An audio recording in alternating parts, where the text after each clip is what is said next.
From EPAWA Weather Consulting, headquartered in Worth Whitehall, Pennsylvania, this is Weather Weeklies, an informative video of the ins and outs of weather that affect you most in the EPAWA coverage area. The thoughts and opinions expressed in this video are those of the forecaster alone and may not reflect those of the staff of EPAWA Weather Consulting LLC as a whole, nor its constituents. Now, without further ado, here is meteorologist Bobby Martrich with Weather Weeklies. Good Sunday morning to another edition of Weather Weeklies for Sunday, February 21st. We're getting toward the end here with these Weather Weeklies videos. Not yet, but we're going to take these through the last snow threat of the season. We're not there yet. We have one coming in here on Monday. It's actually a cold front, and there's going to be some snow, some accumulating snow. But I'm going to go through that system here in this video. Again, I know I take a look at the next 5 to 6 weeks here of the long range, but in these videos typically. But we're running out of time with the signals. We're running out of time on winter. If you're not a fan of all the snow, if you got one of those areas that just got buried with snow this year and you're sick of it, there is a light at the end of the tunnel. So let's get into the long range I had on Friday, which is from our long range outlook here on Friday. So we're going to generally... for the next couple of days through the weekend, and then to start Monday here, we'll have below average, slightly below average temperatures.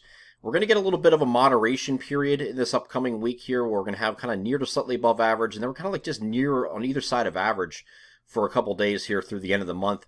I do think we're going to see a spike in temperatures to coincide with a storm here at the very tail end of the month and to begin March, where temperatures go to slightly above average, and then much of the first week of March is going to be near average. Might even dip maybe near to slightly below during that second week, but I think it's starting. The newer guidance is starting to suggest it's going to be pretty much maybe even near to slightly above average during that period, which we have here right before the equinox, and after that point, we're generally slightly above average and turning the corner once we reach mid-month. So.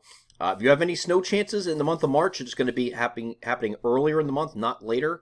So I think we can effectively end winter here once we get to that middle point of the month, as long as that holds. But right now, we're going to get through February yet. We have one more snow event here coming for some of you on Monday. And then we have some other storm signals listed here. But this one here on the 26th, right now, I think it remains south, but we have to keep an eye on that. Could be another little wintry side to it, at least to start. And then this storm signal here on the 28th and 1st is most likely going to be primarily rain, if not entirely. So still a storm signal. It's still a storm. It just doesn't necessarily mean that you're going to get wintry weather out of this. But I think once we go into March, I think you might have a chance at something marginal going forward. Not really a lot. So we have our March snowfall still remaining near to slightly below average. And, of course, this month is well above average with incredible amounts of snowfall for some of you. So as you go into our average snowfall, what we expect for the month of February, this is what we can expect during this month. All these locations are above average right now for this entire month, all of them, okay? Some of you incredibly so, all right? For as we get into March, those numbers cut down quite a bit. Except for the far interior locations, doesn't really cut down too much. And I think once you get into March, you're getting these marginal temperature situations further south, and that snow line kind of pushes further north. You can still get, at least to start some systems, some wintry sides up here, and that's why you still have the averages up here by Scranton Wilkes-Barre around 9 inches for the month of March. I don't know we quite get that high, but you get the idea here. The rest of the areas are lowering considerably from what we saw in January and February. So we're starting to turn the corner once we turn into March, but there has been some notable storms in the past in March, but I think if that's going to happen, it's going to have to be in the first half. I don't think it's a second half deal where you're getting late snow. This is what we are year-to-date snowfall. Some of these are well above average. Actually, all of these are well above average. The one exception is Atlantic City at 7.3. The little asterisk I have next to all of these means that if you have no snow that accumulates the rest of the year, you will still finish above normal, above average for the entire winter no matter what. Okay? Some of you well above average, okay? This is well above average. Harrisburg is a little bit above average, not crazy, but a little bit for season total. Allentown is, Allentown's over 20 inches above average, what they should be through this point. Philadelphia is just went above average with this past system, and Newark is well above average. So these areas here will definitely finish with an above average winter. And this column here shows what is normal through the 20th of February, so we're ahead of that pace as well. As we get into the system on Monday, here's a 3-kilometer NAM loop here. This generally starts kind of like mid-morning or so, early to mid-morning here in our far western areas, and that would be out by State College. But most of us will see it kind of mid to late morning for a start. And you see it comes in as snow here, and the temperatures are going to be kind of marginal, especially south of I-78. But it's still going to be one of those situations where snow's falling, even if it's 34 degrees, it just might not be sticking too well. And I think once you get south of 78, even along 78, these accumulations that you're seeing on the snow maps, snow map will say how much is falling from the clouds. Okay, it doesn't say that all of that is going to stick, and it doesn't say where it's going to stick. It just says it's going to this. I don't doubt this at all, that this amount of snow falls from the clouds. Here's the snow map for that. I don't doubt at all that this amount falls from the clouds. And when you're seeing a lot of 2 to 4s in here, and even these purples that are jumping up, focusing on higher elevations, getting 4 or 5 inches on top of 4 to 6 inches. That's what it's showing here on this particular run. I don't think it's quite that high, but it's focusing on elevation with these high points here. But there's a general 2 to 4 across this entire region. I don't doubt that falls from the clouds. I just don't think it's going to be sticking that much. And you're going to be fighting things like it's falling during the day. It's falling during the day in late February. Sun angle's a little higher in the sky now, so you're fighting some things during the day, at least from the roadway standpoint. I think if you're south of 78, I think you're going to be fine. And it might just require areas closest to 78 might just require a salt run if you're a plow driver, okay? But in some cases, you might not even have to do that. It's going to have to come down really hard to overcome that sun angle. Even though the sun's not out, it's still radiating through the clouds, and you get some radiational heating going on. A perfect example of that was yesterday. Many areas didn't get above freezing for highs, but you still had snow melting because you have the sun beating down on it. Even if it was cloudy, it would still be melting a little bit, even if it's 30 degrees, because you have that radiational heating coming through the clouds. So that's the deal. And once you get into late February, and especially into March, you start dealing with that a little bit more, where you're starting to fight sun angle, and it's hard to get things to stick during the day unless it's really coming down. So if I had to highlight an area, I'd say let me start that over. By the way, I have a new video format here for the daily forecast video. I did not have this format. This is a completely different program, so I didn't have time to fiddle with it this morning and get my, the sidebar here like I do in the daily forecast videos. I'll work on that probably for next season. I really don't know if this is going to be worth it at this point. But these areas here, I would say south of this line here, south of that line there, you're probably dealing with maybe some coating to 1 inch stuff, okay? Once you get up here a little bit further to the north, up in these areas here, this is probably like a 1 to 3 for the most part up in these areas, okay? The exception in between those lines. This is probably a 1 to 3 inch deal. North of there is 2 to 4, but the higher elevations here might squeak out 4 to 5, and you see a couple of these highlighted right here. There's one here, there's one here. These are like near about Pocono.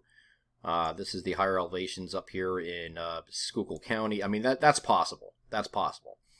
Okay, but you're going to have to, because they're colder there, So even if you have the sun angle, if it's 27 there as opposed to 32, it's a little big difference between what's sticking and what's actually, from what's falling. Further south, and here's an example of that. Here's a sounding out of Willow Grove. Okay, Willow Grove is in southeastern PA. It's a northwest suburb of Philadelphia. This sounding is indicating to me that all the way through the column, where the snow is born up here, about 10,000 feet or thereabout, and it comes all the way down through the column till a point just above the surface, maybe like 1,000 feet above the ground, not even. It's 32 or below. So it's falling as snow, and it doesn't have time to melt in that lowest layer where it jumps just above freezing below 1,000 feet to 34 degrees. Okay, so it's falling all over the ground as snow here in this situation, but how much of this is actually sticking? Not only is it above freezing, but you also have the sun angle to fight with. So I certainly don't feel like there's going to be snow, any roadway accumulations down here. So the kind of accumulations you're going to get are going to be elevated surfaces. What I mean by elevated surfaces, cars, tree branches, trash cans, things like that, okay? Roadway accumulations is going to struggle. It's going to really struggle with this, especially south of I-78. North of there, you have a better chance at least getting some minor stuff, especially on the side roads. But it's going to have to, it's going to be fighting. It's going to depend on what that temperature is. You have to look at what your temperature is when this comes in, kind of, mid to late morning on Monday. By the way, this is only going to be a 4 to 5 hour window. Let me go back to that here real quick. This is a 4 to 5 hour window. Once from the time this starts, you have about 4 to 5 hours worth of snow coming through. Okay, this is a cold front. That's all this is. Southerly flow ahead of it. You're fighting that too. And you can see at the very end, some of those areas that started off as snow may actually end as rain across places like, Berks. Let's see where this goes here. Looks like Berks, Chester, Montgomery, Bucks, certainly Philadelphia, Delaware, and then in central Jersey, and except for the far northwestern areas where it stays colder. So you're going to have that with this system here. It's just going to be how much does it actually stick, and it's a very fine line there, but I'm betting that areas south of 78 are going to struggle with accumulations, especially in the roadways. So let's look at the storm signals going forward. We have one listed here for the 26th. The European model GFS expect this to say just a weak wave staying to the south here and not really affecting our region. The Canadian model, though, is showing something a little bit different where it brings it up a little bit further north and gives you snow to start, moving over to rain.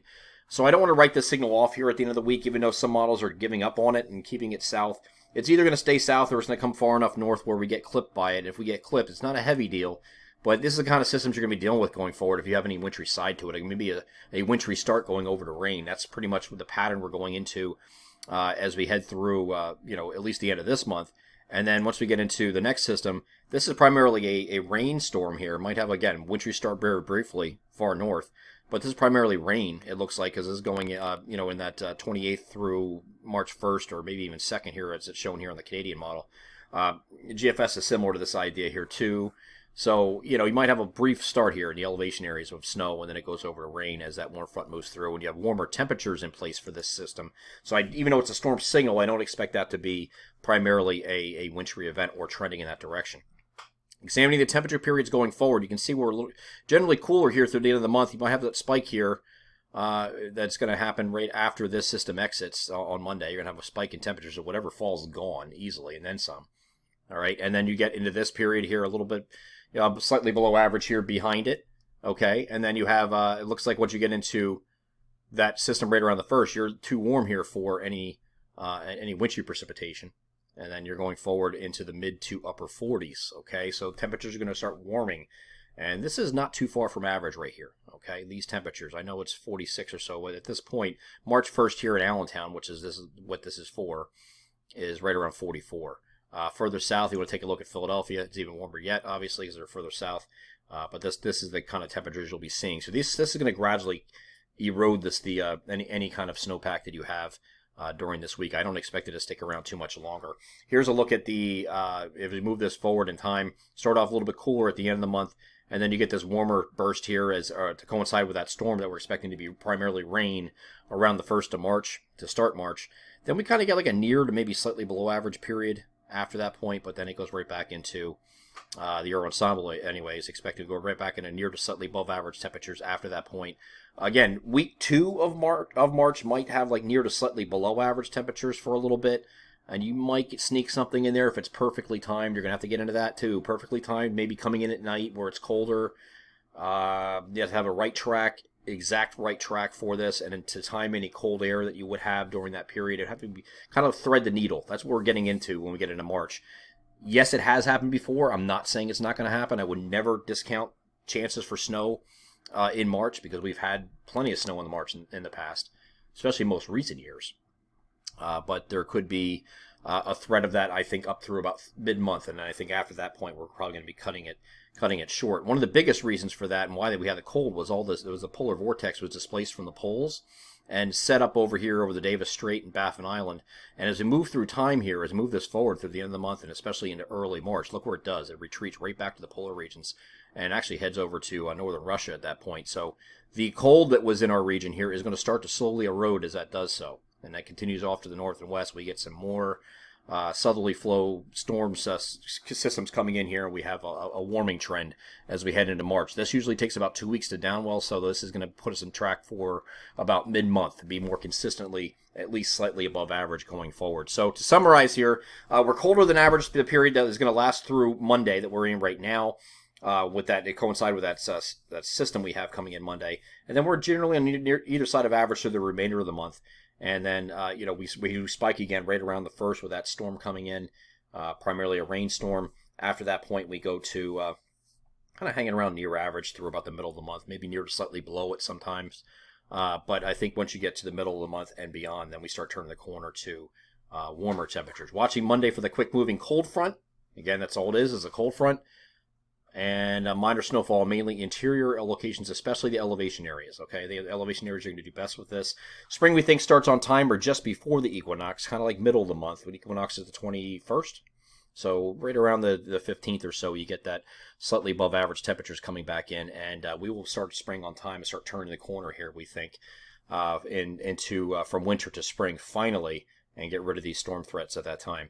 I'm EPAWA meteorologist Bobby Marchus. That's this edition of Weather Weeklies for Sunday, February 21st. Join us again next week, and I'll highlight any signals that we might still have out there, any chances for snow that we will still have out there through about the middle of March.